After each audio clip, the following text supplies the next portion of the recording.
En 2012, Napoleón Gómez Urrutia apostó su futuro en Andrés Manuel López Obrador.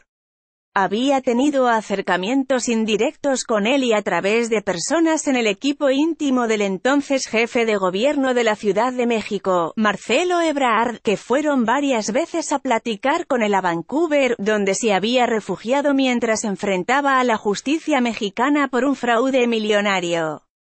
Gómez Urrutia esperaba que de ganar López Obrador la presidencia, la acusación en su contra se cancelaría.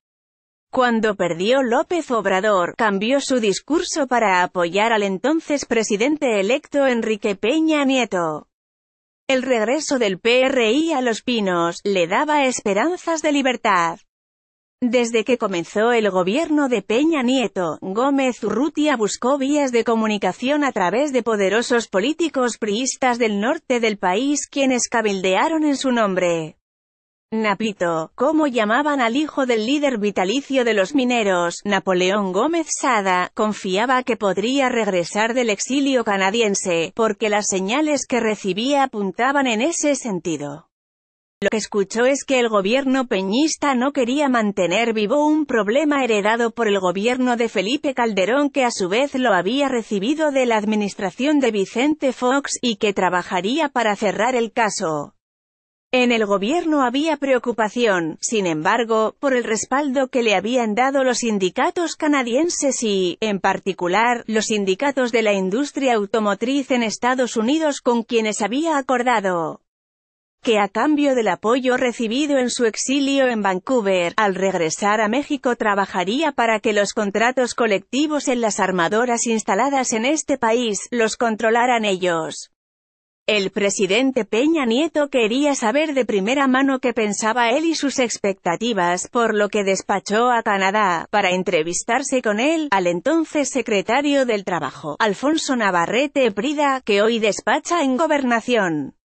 Antes del encuentro, a mediados de ese año, comenzaron a producirse eventos inusuales que beneficiaron a Gómez Urrutia.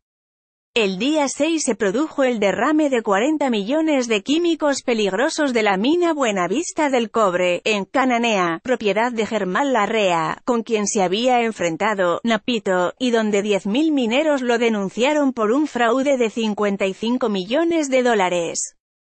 El derrame confrontó públicamente al gobierno federal y a grupos políticos del PRI con Larrea, quien se distrajo de su pleito legal con Gómez Urrutia para enfrentar la embestida ambiental del peñismo. 3 semanas después del derrame en Cananea, el día 28, el cuarto tribunal colegiado en materia penal del primer circuito del Distrito Federal canceló la última orden de aprehensión vigente en contra de él, al declarar la inconstitucionalidad de la orden de aprehensión y de la negativa de amparo. En los juzgados se enfrentaron los jueces por el caso de Gómez Urrutia. Por un lado, los expedientes en la jurisdicción del gobierno de la Ciudad de México, los tribunales fueron fallando sistemáticamente a favor de Napito, aunque hubo magistrados que establecieron que los dictámenes no significaban que no fuera responsable de uno o varios delitos que le imputaban, y que tenían que seguir siendo investigados para determinar sus responsabilidades. En el cuarto tribunal colegiado en materia penal sucedió algo aún más extraño, porque para el voto sobre el caso del ex líder minero, se incorporó a un juez que tras emitirlo a favor de la cancelación de la orden de aprehensión, fue retirado de ese órgano y nunca más regresó.